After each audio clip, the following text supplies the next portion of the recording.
Assalamualaikum warahmatullahi wabarakatuh. Hai kawan pajak semua, kembali lagi di podcastnya KPP Pratama Pondok Aren, Opini, obrolan pajak terkini yang tentunya kita bahas hal-hal menarik dan pastinya yang akan kita kupas tuntas bersama expertnya.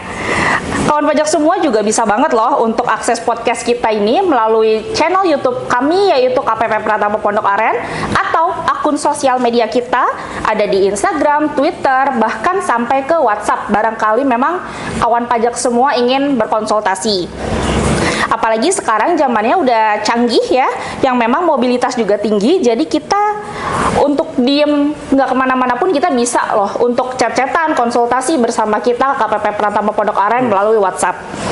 Nah, berbicara tentang konsultasi kita, tarik sedikit nih tentang hal yang tentunya berkaitan dengan yang akan kita bahas hari ini, yaitu tentang surat teguran. Wow, ngeri ya teguran. Nah, apa sih surat teguran itu? Kok bisa jadi teguran sapa atau teguran menegur? Tegur menegur mungkin ya? Atau ngeri banget ya? Nah, daripada kita bahas kemana-mana, apakah itu? Mari kita saksikan podcast kita kali ini bersama saya Aida Fitriani. Yang pastinya saya di sini juga tentunya tidak sendiri, karena kawan pajak semua di sini saya sudah menghadirkan para expert kita di bidangnya masing-masing yang sudah hadir juga bersama kita salah seorang akun representatif yang merupakan Presiden AR KPP Pratama Pondok Aren juga. Silahkan Bapak Wisnu Singgihardaya. Saya sebut Bapak atau Kakak? Kakak aja kali ya. Oh kakak, Kak Wisnu berarti ya. Apa kabar Kak Wisnu nih hari ini? Baik dah, alhamdulillah. Oke. Gimana? Baik. Baik juga, alhamdulillah. Cuman suatu kehormatan ya, saya bisa duduk bersama Kak Wisnu selaku Presiden AR kita nih, kawan pajak semua. Nah, tema kita hari ini kan mengenai surat teguran, ya Kak.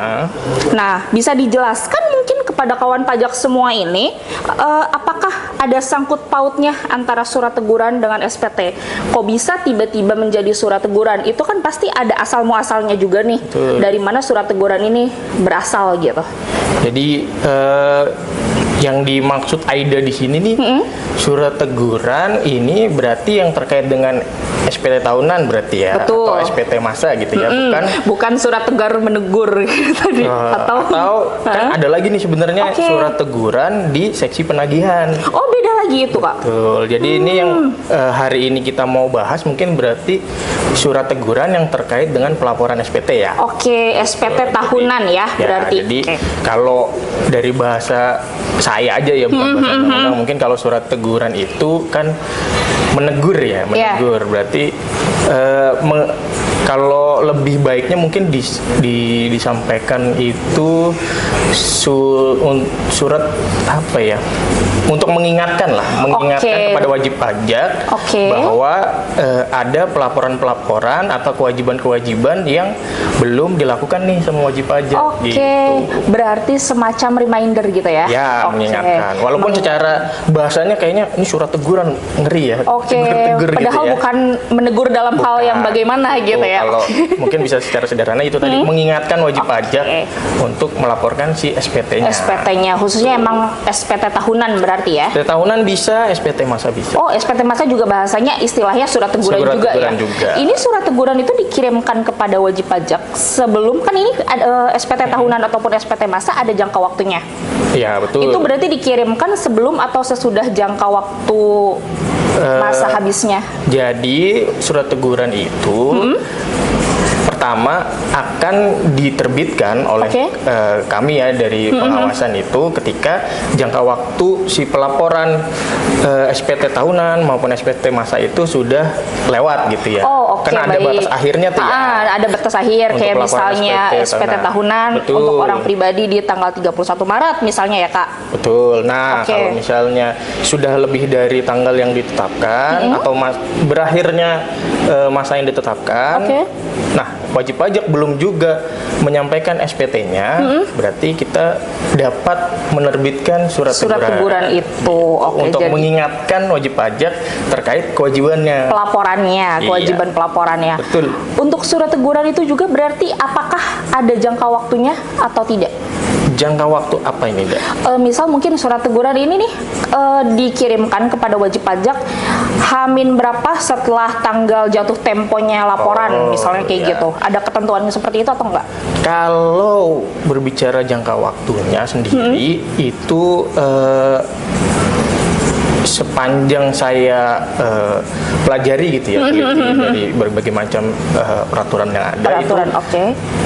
nggak ada jangka waktunya. nggak ada. Tapi kalau dilihat di standar operating procedure ya, SOP lah ya, SOP-nya. standar operasi yang baik itu untuk SPT tahunan itu jangka waktunya itu sampai dengan 3 bulan.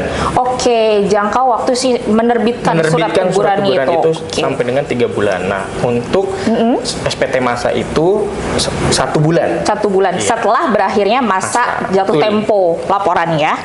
Oke, nah berarti ini kan tadi udah dibilang oleh Kak Wisnu ya, antara si SPT tahunan dan SPT masa, berarti itu untuk pajak penghasilan, PPN dan lain sebagainya, atau berlaku untuk apa saja?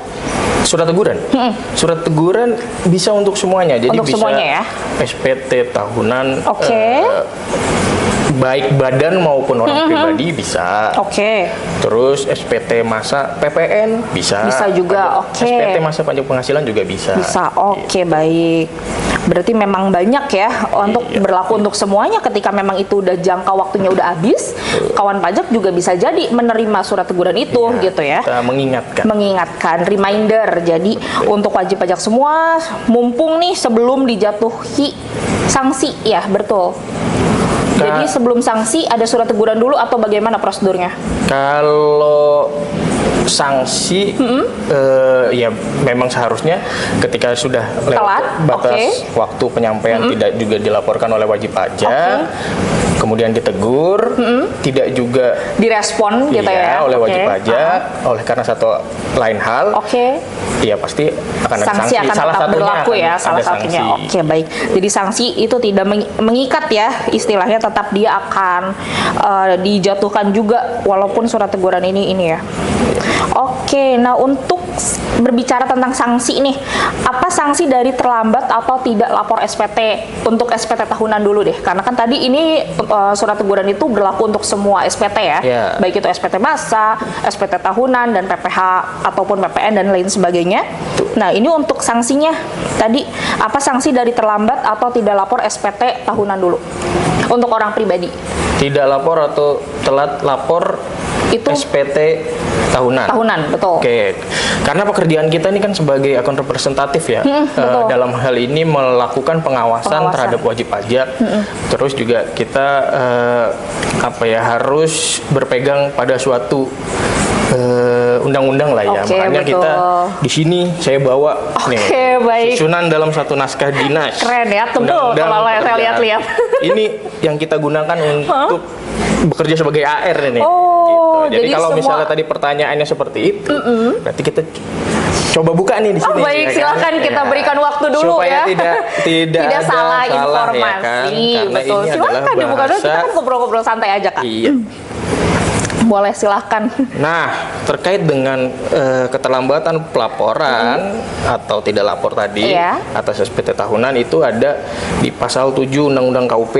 Itu kawan pajak semua, mungkin bagi teman-teman yang memang menyaksikan mau sambil dicatat boleh banget ya kan? Langsung berarti langsung ke SPT tahunan. Langsung SPT tahunan dulu. SPT tahunan itu ada 2. Berarti denda sebesar Rp1.000.000. Itu untuk surat pemberitahuan tahunan pajak penghasilan wajib pajak badan. Jadi dendanya SPT tahunan badan kalau misalnya tidak disampaikan dalam jangka waktu yang sudah ditentukan ya, itu akan terdapat denda sebesar Rp1.000.000. Sedangkan untuk SPT tahunan orang pribadi itu nilainya sebesar Rp100.000. Lumayan besar juga ya kawan pajak semua. Kalau untuk saya untuk saya juga lumayan besar. Mendingan bisa buat beli apa gitu ya, atau dimanfaatkan untuk hal lain gitu. Oke, itu untuk yang SPT tahunan. Berarti dalam hal ini SPT tahunan itu untuk orang pribadi, batas waktunya tanggal berapa? Nah, Batas ngomongin penyampaiannya. batas waktu juga. Betul. Kita harus merefer kepada, nah di sini di pasal Ada berapa? juga ya. Kan? Ini bukunya boleh dibeli nggak sih, Kak? Kalau mau dilihat di pajak.go.id itu ada. Oh, ada Masuk semua. nanti ada Oke. susunan dalam satu naskah dinas. Jadi silahkan mungkin buat teman-teman atau kawan pajak semua yang memang membutuhkan informasi ya, boleh diakses di link websitenya pajak.go.id. Di situ ada semua tuh. Di buku yang dipegang oleh Kak Wisnu itu bisa diakses secara online. Jadi membahas tadi batas waktu penyampaian surat pemberitahuan atau SPT gitu ya. Betul, SPT. Nah, ini ada di SPT pasal tahunan, 3 ayat 3. Oke. Ya, pasal 3 ayat 3 UU KUP. Pertama, untuk surat pemberitahuan masa itu paling lama 20 hari setelah akhir masa pajak. Oh, oke. Kedua, untuk surat pemberitahuan tahunan pajak penghasilan WP orang pribadi. Itu paling lama 3 bulan setelah akhir tahun pajak. Oke. Atau yang ketiga, untuk SPT pajak penghasilan WP badan itu paling lama 4 bulan setelah akhir tahun pajak. Tahun pajak. Jadi oke. kalau tadi mungkin Aida bilang OP tanggal 31 Maret. Iya, benar kalau untuk sebagian orang Oke, yang memang melaksanakan tahun buku bukunya ya. Januari sampai Desember. Tapi Karena, ada beberapa yang mungkin tahun bukunya berbeda nih, nggak Januari Desember. Jadi bahasa di undang-undangnya itu bukan 31 Maret, tapi paling lama 3 bulan setelah akhir tahun pajak. Tahun pajak. Untuk Oke, jadi orang pribadi. untuk orang pribadi. Kalau untuk badan juga berlaku tahun buku yang berbeda ya. Kalau misalnya tahun bukunya bukan Januari sampai Desember, gitu kan. Jadi kita ngeliatnya gini nih, 4 bulan setelah akhir tahun pajak. Oh, oke. Jadi bukan 30 April. Oh, itu jadi bukan patokan juga ya? Iya, Nggak untuk 31 Maret untuk orang pribadi tidak selalu seperti itu, bahkan untuk badan juga 30 April tidak selalu seperti itu. Betul. Gitu. Yang penting 3 bulan batas akhirnya ya. 3 bulan untuk orang pribadi. Untuk orang pribadi 4 setelah bulan tahun buku ya. Setelah akhir tahun pajak. Akhir tahun pajak, oke. Dan begitupun badan 4 Betul, bulannya 4 bulan. gitu ya. Jadi kalau untuk tahun buku itu ada berapa macam? Apakah bebas terserah wajib kalau pajak itu memilih atau gimana? Yang biasa ya standar-standar aja, nggak ada macem-macem ya Januari ya sampai udah Desember. lurus ya. Ya sisanya ya mengikuti aja. Ada yang dari Agustus sampai Juli juga ada. Agustus sampai Juli ada. Berarti begitupun akhir tahun pajaknya mengikuti 4 bulan setelah dari Juli ya. Atau 3 bulan setelah dari Juli. Oke, berarti intinya patokannya itu ya. Siap. Karena tahun buku itu tidak selalu mengikat di Januari sampai Desember ya, karena ada beberapa pilihan. Kalau begitu itu tergantung dari wajib pajaknya sendiri yang memilih atau gimana? Iya. Oh, oke. Tergantung pilihannya masing-masing Waktu ya. pendaftaran. Karena hidup adalah pilihan, guys. Oke, baik. Nah, di sini sanksi udah. Boleh nggak disebutin mungkin bagi kawan pajak semua, ada nggak sih dasar hukum dan berapa yang tadi ya, yang sanksi, masalah sanksi, dasar hukum dari sanksi itu? Tadi kan pasal berapa ya yang udah disebut? Itu tadi yang terkait itu pelaporan, terlambat lapor kan tadi pasal 7. Oke, pasal 7. Itu berarti itu merupakan dasar hukumnya ya? Betul. Oke. Oke. Nah, tadi kan itu baru si SPT tahunan. Karena tadi banyak banget SPT, kan ada SPT masa ya, yang bulanan 21, 23 unifikasi ya. Kalau sekarang ya? Oh iya. 21, 23. Kalau unifikasi kan Aida lah yang lebih update ya, Oh, sebagai tentu penyuluh tidak. ya. Tidak juga, karena di sini saya sebagai HR. Oke. Nah, kalau untuk SPT masa ada dendanya juga berarti, Kak? SPT masa terkait Ketika apa? kita telat lapor, Telat PPN lapor. lah contohnya. Nah, balik lagi di pasal 7 itu juga disebutin. Jadi di pasal 7 emang banyak ya berarti. iya, denda karena terlambat pelaporan. Terlambat pelaporan ya. Nah, untuk PPN denda sebesar 500.000 Oh, lumayan juga tiap ya. bulan Iya, per bulan. per bulan per masa pajak. per masa pajak, Jadi kalau oke. misalnya kita Januari nih 2024 telat lapornya 500.000. Ntar Februari telat 500.000 lagi. Oke, Nah, numpuk kalau ya. misalnya wajib pajak yang dikukuhkan sebagai PKP kan memang harus lapor nih. Iya betul, setiap bulannya ya. Kalau para wajib pajak yang tidak melakukan kewajibannya untuk pelaporan SPT PPN-nya full selama 1 tahun, walaupun dia sebagai PKP, coba 500.000 dikali 12. banyak ya. Hampir 6 juta. Iya. Lebih besar lagi daripada yang tadi SPT tahunan ya. Berarti itu berlakunya nggak double kan ya Kak? Jadi maksudnya kalau misalnya aku Januari nih belum lapor untuk PPN ya, berarti kan dananya 500.000. Tapi masa Februari aku udah lapor, berarti itu nggak berlaku kelipatan sampai aku bayar 500.000, nggak dikalikan itu ya? Kalau di pasal 7 itu angka-angkanya sudah pasti itu udah. Jadi kalau karena dia telat atau tidak lapor SPT, ya udah tadi itu SPT tahunan badan 1 juta, SPT tahunan OP itu 100.000, SPT masa PPN 500.000, dan juga ada satu lagi untuk SPT masa PPH. Oke, PPH 21 atau unifikasi. Iya. Oke, itu berapa? 100.000 juga. Lumayan ya kalau berbicara tentang sanksi. Oke. Nah, PPN tadi sanksi dari terlambat. Oh, berarti kan itu terkait yang telat lapor PPN. Kalau misal berarti kan PPN kaitannya dong dengan membuat faktur. Betul. Kalau misal kita telat membuat faktur, ada batas waktunya nggak sih? Tanggalnya? Tanggal batas penerbitan faktur itu harus tanggal berapa? Kalau penerbitan faktur itu ya, kayaknya Aida yang lebih update deh harusnya. Iya kan, kita di sini ngobrol aja Kak. Barangkali ini informasi aku salah ya kan. Informasi terakhir yang saya dapatkan dari Aida juga dari ya. Tanggal 15 dari teman-teman lah ya. Oh, tanggal 15. Oke. Setelah masa pajaknya itu berakhir. Oke. Itu berarti ada sanksi keterlambatannya juga nggak? Kalau untuk atau emang udah jadi satu sama si terlambat lapor? Kita cek dulu ya. Kita sambil buka-buka. Ngomongin apa itu berarti faktur ya? Faktur. Karena kan banyak banget ya di sini tuh SPT juga ada tahunan juga orang pribadi, badan, masa juga ada PPN ya, PPH. Oh, ini ada nih. Ada. Ngomongin faktur nih, ada pasal 14 di UU KUP. Undang-Undang KUP. 14 ayat 4. Oke. Bunyinya gini. Gimana? Kita dengarkan ya. Pengusaha atau pengusaha kena pajak sebagaimana dimaksud pada ayat 1 huruf D dan atau huruf E masing-masing. Selain wajib pajak menyetor pajak yang terutang dikenai sanksi administratif berupa denda sebesar 1% dari dasar pengenaan pajak. Oke, dari DPP ya. Terus tadi tuh ayat 1 huruf D atau huruf E.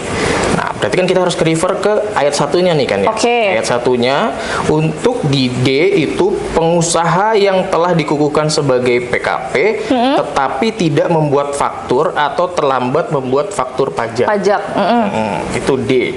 Yang E, pengusaha yang telah dikukuhkan sebagai PKP yang tidak mengisi faktur pajak secara lengkap sebagaimana dimaksud dalam pasal 13 ayat 5 dan ayat 6 UU PPN dan perubahannya.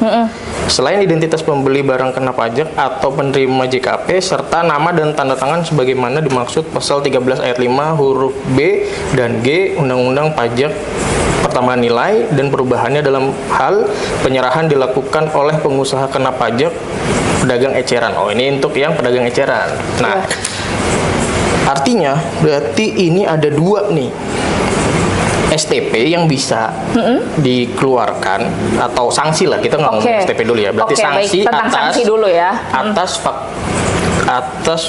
faktur yang telat yang diterbitkan, yang tidak membuat faktur sama yang tidak mengisi faktur secara lengkap.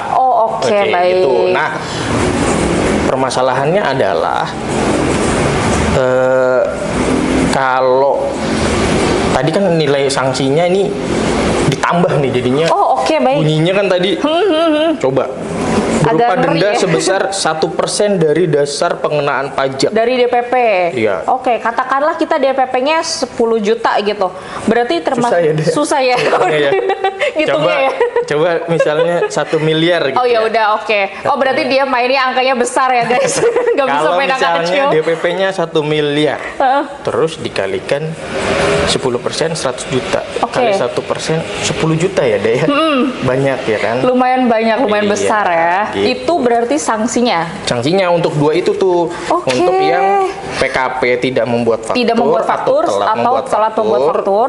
dan PKP yang tidak mengisi faktur secara lengkap. Oke. Itu ada 2. Lumayan besar, dan berarti kan pertanggungjawabannya juga ketika kita menjadi sebuah PKP ya, badan yang PKP, ada banyak tanggung jawab yang harus kewajibannya lah gitu. Jadi begitu dikukuhkan ya di PKP tuh memang Betul. harus ya mau tidak mau mempelajari lah tentang Oke, PPN tentang itu. PPN itu apa, Iya, bagaimana, jadi nggak asal-asal juga. Kan, nanti kan Aida yang membimbing nih kan sebagai penyuluh. Sebagai gitu. penyuluh kita mengedukasi kawan Iya, pajak semua ya. Ketika wajib pajak setelah dibimbing terus ternyata ada kekhilafan barulah Oke, bisa ya. baru naik ke pengawasannya Mengawasi. gitu. Mengawasi, Gitu. betul. Gitu. Kita sebisa mungkin sama-sama mengedukasi lah agar kita sama-sama tahu. Oke, baik, terkait surat teguran tadi. Oh ya, mungkin kawan pajak semua yang memang memiliki pertanyaan boleh banget di drop di komentar ya, di komen. Kalau misal memang ada pertanyaan boleh banget, silahkan, karena kita juga sekarang sambil IG live juga. Ya, coba Keren, boleh ya? mungkin disapa kawan pajak semua yang terdaftar di KPP Pertama Pondok Aren khususnya. Apa nih ininya? Harusnya apanya? Hai guys gitu. Hai guys. Nah, oke. Nah, oke. Terkait tadi surat teguran, berarti kan mungkin nih kita mungkin yang tadi kilaf dan segala macam belum melaporkan ya sampai batas waktu yang ditentukan, terus tiba-tiba dapat surat teguran, apakah kita bisa merespon terlebih dahulu nih terkait surat teguran itu, atau kita memang itu sebetulnya kan memang harus laporan ya pada akhirnya gitu. Apakah kita harus bisa memberikan alasan dulu kenapa kita kemarin telat, bisa sampai telat untuk melaporkan sebagai sebagai cara merespon lah. Kalau ngomongin cara merespon surat teguran gitu ya, jadi mungkin wajib pajak itu kalau dari kita kan sifatnya memang menyurati untuk mengingatkan tadi ya. Oke, reminder ya tadi. Nah, itu sebenarnya wajib pajak cukup dengan melaporkan si SPT yang dimaksud di surat tegurannya. Oke. Jadi cukup dilaporkan, itu Udah udah selesai. Sebenarnya Oke, seperti sebetulnya itu. seperti Tapi itu. kalau Tapi memang wajib pajak setelah melaporkan gitu mau memberikan tanggapan gitu tanggapan, ya, oke. monggo dipersilahkan, nggak ada masalah. Oke. Bagaimana sih caranya? Karena kan di bawah, kalau diperhatikan di surat teguran itu kan ada hubungnya tuh di bawahnya. Iya. Itu biasanya nama-nama AR pengampunya tuh. Oh, jadi bisa menghubungi ke nomor yang ada di situ. Nomor gitu yang ya? ada di bawah. Nah, itu saya sih terakhir ingat ya untuk yang surat teguran itu kalau nggak salah ada nama AR-nya di bawah, ada nomor telepon yang bisa dihubungin. Nomor telepon itu seingat saya itu terhubungnya kalau di kantor kita itu dengan ini kita ya, kayak helpdesk gitu ya. Ke helpdesk. Oke, ke saya juga ya. Nanti baru diarahkan Oke. ke AR-nya AR masing-masing gitu ya? masing-masing. Kalau misal memang ada kesusahan atau dari sebagainya ya mungkin, atau memang kesulitan lain yang Jadi, memang nanti kan ngobrol sama Aida dulu, minta tolong dong disambungkan dengan siapa gitu. Oh, dengan Kak Wisnu mungkin ya, begitu akan saya sambungkan. Cari deh Kak Wisnu kemana. Gitu dah, Oke, baik. Berarti untuk cara merespon ya surat teguran itu memang dengan langkahnya memang dengan melaporkan SPT gitu ya. Iya, cukup itu aja sebenarnya.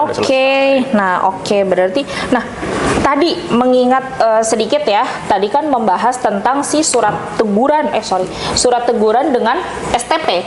Betul. Nah, STP itu apa? Beda lagi dengan surat teguran kah atau bagaimana, Kak? Oh, STP itu udah ngomongin produk hukum ya. Oh iya, berarti kita kalau udah berbicara ngomongin tentang produk hukum ya. Kita harus ngelihat buku. Betul, karena kita kan harus sesuai ya, nggak Iya, bisa asal jawabannya. Pedoman ini. Pedoman, betul. Surat tagihan pajak adalah surat untuk melakukan tagihan pajak dan atau sanksi administrasi berupa bunga dan atau denda. Jadi ya kalau misalnya tadi ngomongin sanksi satu aja ya, sanksi terlambat lapor gitu ya. Yang nilainya tadi udah pasti 500 ribu, 100 ribu dan 1 juta tadi itu dibukukannya di mana sih gitu ya. Oh, oke, baik. Nah, itu akan muncul di namanya surat tagihan pajak. Oke. Gitu. Jadi setelah ditegur, belum juga belum juga melaporkan, Iya. lalu dibuatkan surat tagihan pajak yang buat ya kita sih memang dari pengawasan. Ya kan nggak mungkin saya yang bikin. Jadi nanti dikirimkan ke alamat sesuai database gitu. Jadi nanti ada tuh nomor-nomornya, ada masa pajak yang dimaksud, ada nominalnya juga gitu. Gitu dah. Oke, baik. Nih, ada muncul pertanyaan. Apa mungkin mau jawab pertanyaan dulu, Kak? Boleh. Kak Wisnu ya. Kita kan santai deh. Iya, kita santai kan di sini ngobrol ya. Ya udah gitu. Kalau misal memang teman-teman memang ada pertanyaan, boleh banget di drop, silahkan ya. Iya. Ada pertanyaan nih dari opet_0202. Audit belum selesai, apa tetap kena surat teguran? Nah, berarti ini terkait si laporan SPT ya? Oh, ini ya, apa namanya? Oh, penundaan pelaporan ya, SPTY. Oke, SPTY ya, Ya, perpanjang bahasanya berarti ya? Ya, jadi kan ada kesempatan untuk wajib pajak itu memperpanjang masa pelaporan, jangka waktu pelaporan. Jangka waktu pelaporannya. Misalnya tadi dibatasi 4 bulan, terus kita bisa memperpanjang maksimal kan 2 bulan ya, Dek, Oke, baik. 2 bulan. Nah, 2 bulan dari batas kan tadi 4 bulan tuh. 4 bulan ya. Kalau misalnya kita tentukan misalnya April gitu ya. Oke, baik. Ini Batasnya. Ini berbeda karena nggak harus selalu tentang April ya. Ya, misalnya Oke. April gitu selesai. Nah, Jadi dia minta perpanjang gitu ya. ke paling maksimal 2 bulan, berarti akhir Juni. Oke, baik. Oh, nah, kan pertanyaan tadi kalau lagi diaudit. Kalau lagi diaudit, nah apakah Berarti kan harusnya apa tetap kena surat teguran? Ya, berarti kan harusnya ketika di masa 2 bulan itu ya, itu tetap kena surat teguran atau enggak? Harusnya itu tidak diterbitkan surat teguran kalau di bulan masih di wilayah 2 bulan itu ya, perpanjangan. Baru nanti setelah ketika maksimal sampai akhir Juni tadi udah selesai nih. Iya. Nah, terus WP juga belum lapor juga, barulah kita tegur. Oke, baik. Jadi istilahnya dia ketika audit tuh berarti masuk berarti belum bisa menyampaikan gitu ya. Mungkin yang dimaksud gitu. Jadi karena 4 bulan itu belum bisa selesai karena mungkin omsetnya banyak sekali gitu ya. Kan? Oke, baik. Jadi harus masih dalam rangka mengaudit si laporan keuangannya. Nambah kan minta jangka waktu. Jadi makanya bisa diperpanjang gitu ya. Nah, dalam jangka waktu perpanjangan itu sebenarnya tidak perlu diterbitkan surat teguran. Tidak perlu, tapi memang tidak diterbitkan surat teguran. Dengan catatan yang bersangkutan sudah mengirimkan ya. Betul. Perpanjangan SPT atau SPTY bahasanya. Ngirim kemana, ke Aida ya? Ya, tidak mungkin. Oke, baik. Kita sambil lihat Instagram ya, barangkali ada beberapa pertanyaan yang masuk. Oh, tadi tuh ya betul, pertanyaannya terkait dengan laporan keuangan yang masih diaudit. Betul, jika memang laporan keuangan yang masih diaudit dan belum selesai, apa tetap kena surat teguran atau tidak? Seharusnya tidak ya, sepanjang dia sudah mengajukan. Kalau yang dimaksud adalah perpanjangan secara formal ya, 2 bulan tadi ya. Betul. Udah ngajuin permohonan. Permohonan. Iya, dan kita terima gitu. Oke, itu untuk pengajuan perpanjangnya berarti ditujukannya nanti ke AR pengampu ya? Kalau sekarang itu untuk perpanjangan kan enak ya, udah pakai DJP online. DJP online langsung ya? Ya. Oke, perpanjang itu bisa langsung di DJP online teman-teman semua. Oke, ada pertanyaan lagi. Boleh aku jawab? Jawab. Boleh aku jawab, boleh aku sebutkan. Tetap ya Kak Wisnu yang menjawab. Ya kalau saya nggak bisa kan ada Aida. Oh tidak, nanti saya panggil teman-teman yang lain. Siapa yang mau join ya kan? Aduh. Untuk telat penerbitan faktur pajak ini seperti apa ya contohnya? Apakah faktur pajak yang dibuat setelah tanggal 15 dari masa pajak, tadi kan batas waktunya ya, sedangkan untuk upload faktur pajak tidak bisa lebih dari tanggal 15. Nah itu yang dimaksudnya, apakah faktur pajak yang dibuat setelah tanggal 15 dan bagaimana contohnya untuk telat penerbitan faktur? Iya, bener. Yang betul. Iya betul. Jadi apa yang harus dijawab untuk Kak Nurul Saadah ya? Ya, jadi memang kan ada jangka waktu sekarang tanggal 15. Betul. Tanggal 15-nya ya. Ya. Nah, tapi ada yang unik nih. Sebenarnya kalau kita mau ngomongin 14 ayat 4 ini, itu bukan ada bagian yang terkait tadi di bagian D, termasuk salah satunya adalah penerbitan faktur yang tidak apa sih PKP yang tidak menerbitkan faktur dan atau terlambat menerbitkan faktur. 14.4 itu bukan ranahnya pengawasan sebenarnya. Lalu itu ranahnya? Jadi kalau mencari lagi tuh sumber-sumber 80 2023 itu disebutkan khusus untuk 14 ayat 4 yang terkait dengan ayat 1 ya betul. Itu hanya bisa digabungkan dengan SKP. Yang artinya harus melalui prosedur pemeriksaan. Berarti bukan ranahnya pengawasan. Betul, gitu ya. Karena tidak membahas sampai sejauh sana karena ya mungkin itu nanti ada episode-episode lain. Betul, ya. Oke. Gitu ya, Dek. Mudah-mudahan menjawab. Baik. Kalau misalnya nanti butuh info lagi bisa lewat helpdesk. Kalau lewat helpdesk bukan langsung dengan Kak Wisnu ya, tapi lewat helpdesk, guys. Oke, baik. Mungkin udah sangat banyak ya pertanyaan yang tadi kita jawab terkait dengan si surat teguran ini. Mungkin bagi kawan pajak semua yang memang memiliki pertanyaan dan belum sempat bergabung di IG Live kita di sini, itu bisa banget menghubungi kami di nomor WhatsApp yang mungkin boleh disebutkan nggak ya? Di nomor 0811915453. Jadi buat kawan pajak semua yang memang ikut di IG Live kita yang mau mencatat nomornya, boleh dicatat di 0811915453. Keren nomornya. Hafal karena nomornya sedikit. Kalau nomor saya? Nomor kawin itu ya. Nomornya kan kode KPP kita 453. 453. Gitu ya? Jadi nomornya bagus tuh, dibikin kayaknya secara khusus ya buat kawan pajak semua agar lebih memudahkan. Mungkin itu saja obrolan kita hari ini, sore hari ini, yang mungkin semoga bermanfaat untuk kawan pajak semua. Mungkin see you di next episode lagi ya. Dadah. Sampai jumpa.